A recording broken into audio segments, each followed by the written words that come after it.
The year was 1994, and I was around 5 years old. Growing up in Fresno, California, I remember living in an apartment on the corner of McKenzie and 9th Street.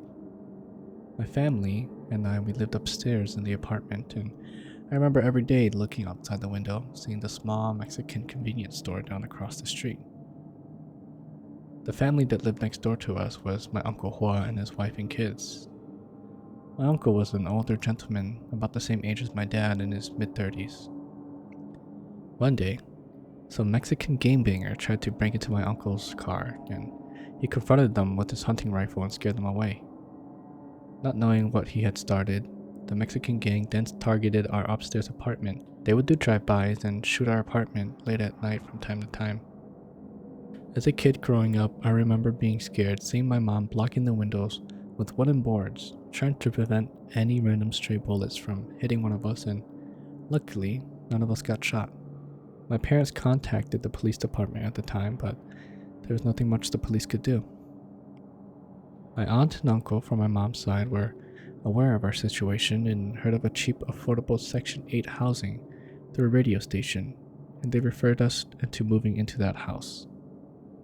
The new house that we moved into was located on McKenzie on 1st Street, just several miles down the street where we had previously lived.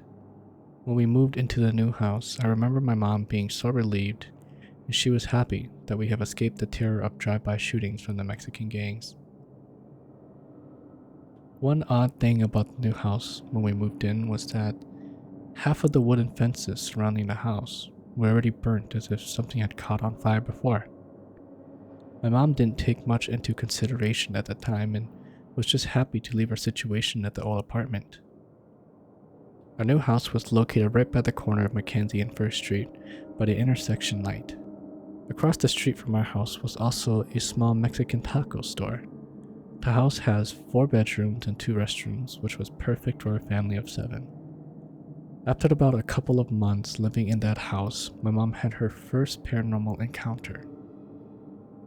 My dad being married to 2 wives and my mom being the first wife, he'll often take turns sleeping in our house and my stepmom's house. On one occasion, when my dad was spending the night at my stepmom's house, my mom and my baby brother were sleeping alone. My mom woke up in the middle of the night and saw a man in pitch black shadow standing in her room. At first glimpse, my mom thought it was a burglar and was terrified that it may harm my baby brother, so she held onto him really tight. The figure then slowly moved towards the closet door and disappeared. When my mom told my dad what she saw, my dad didn't really believe her and told her not to worry. My dad said that these ghosts will probably just linger around the house from time to time and will eventually go away because ghosts and spirits cannot stand the stench of human smells and food. My mom, being a good mom, didn't want to scare us, so she never mentioned it to us, just kept it to herself the whole time. I have an older sister that attended Roosevelt High School. One day she was riding the bus with her class on a field trip. As they drove past our house on the main street of McKenzie, the bus came to a stop at the intersection light. Some of her fellow classmates pointed to our house and said it was haunted. My sister was curious, but she didn't think much about it at the time. Both of my 2 older sisters share a bedroom together. Late one night, while they were sound asleep, my older sister woke up and saw a black shadow. It opened their bedroom door and entered the room.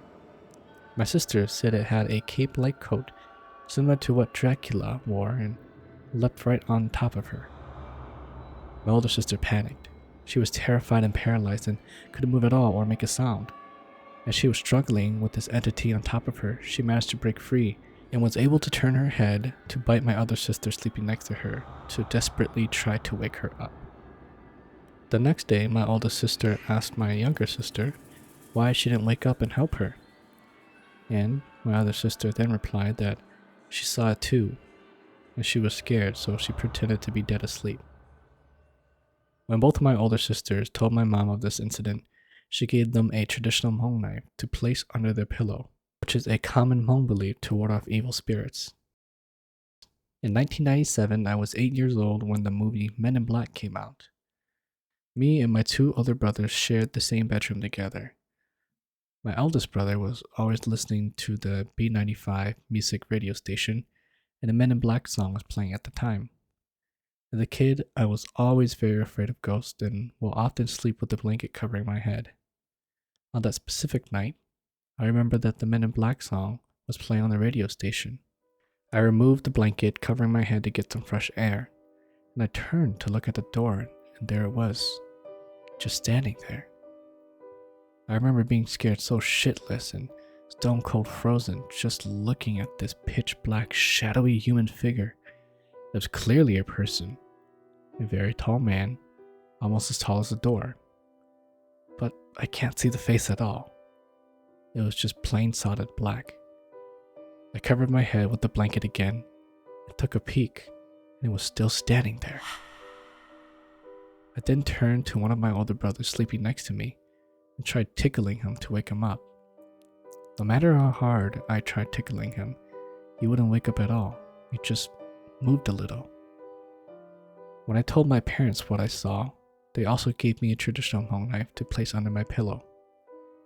My dad then told me not to be afraid of the ghost. He said that the ghosts are afraid of humans too. He told me that our words are very powerful, and if we tell them to leave us alone and spit and scold, the ghosts will go away. One day, my dad was spending the night at my stepmom's house again. My mom, being such a good, caring, and loving mom, decided to stay up late sewing Hmong embroideries in the kitchen to look after us. As it was getting late around 11 a.m., the ghost made a whole bunch of noises and started pounding and knocking the kitchen cabinets and dishes. It scared the hell out of my mom and she retreated back into her bedroom. As time passed, my older brother got into the hip-hop street gang lifestyle. His friend will always come over and smoke marijuana, do breakdancing, and listen to gangster rap songs. My brother also bought a big speaker and microphone, and he and his friends would always stay up late and rap to Tupac songs and lyrics. Late one night, while they were rapping, the ghost came and knocked on his bedroom window. My brothers and his friends turned off the music, and in Hmong, they asked who was at the window. Surprisingly, the ghost responded back. He had a deep and creepy old man's voice, and he responded back to them in Hmong. Both of my brothers and his friends heard it and got very spooked. My oldest brother was a bad kid and a gang member at the time, and had a silver handgun model Smith & Wesson .38 special revolver that he had kept hidden from my mother underneath his bed. He grabbed his handgun and his flashlight, and they all went outside to investigate. As they went outside to where his bedroom was, they saw a black shadowy human figure climb onto the roof of our house and disappear.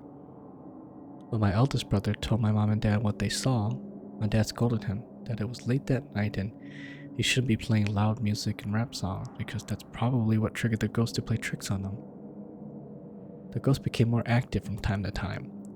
Almost every night a black cat will always come and cry outside of my bedroom window. I still remember the creepy sound that it makes, sending a cold chill down my spine.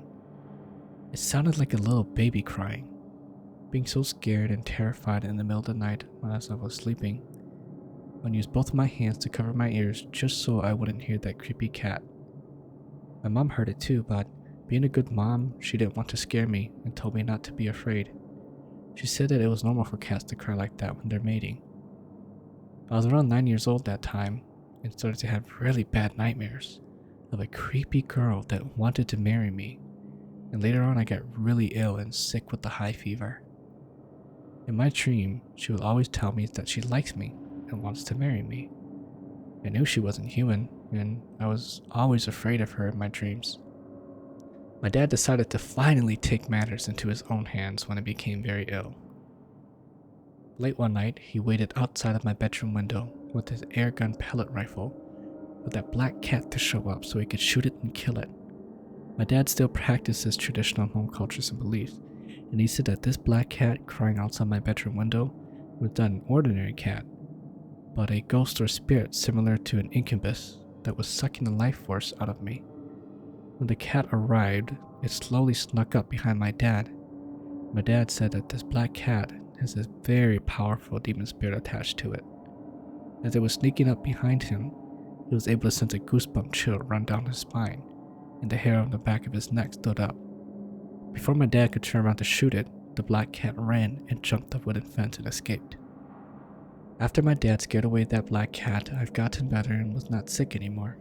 The house feels normal from time to time again.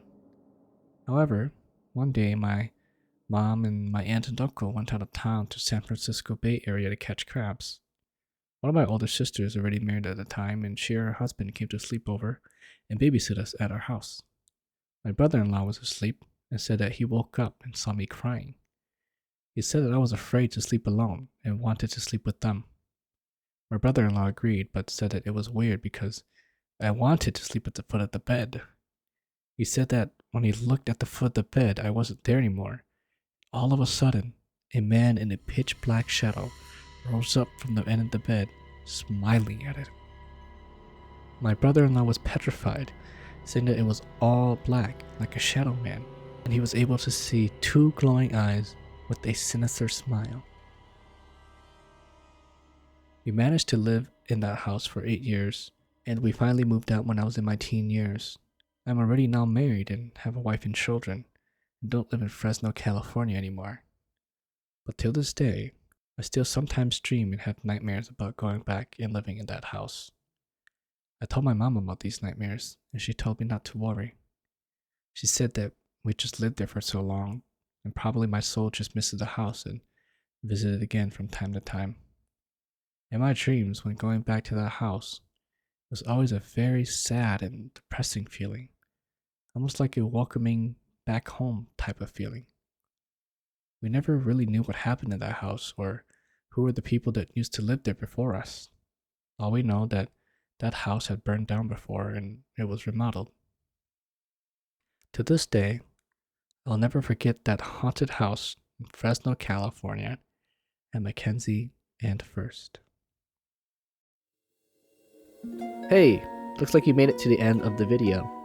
If you haven't already, make sure you leave a like and subscribe. It would really help the channel grow. Also, let me know what you thought of the video in the comments below. Anyways, I will see you all another time. Thank you very much for watching.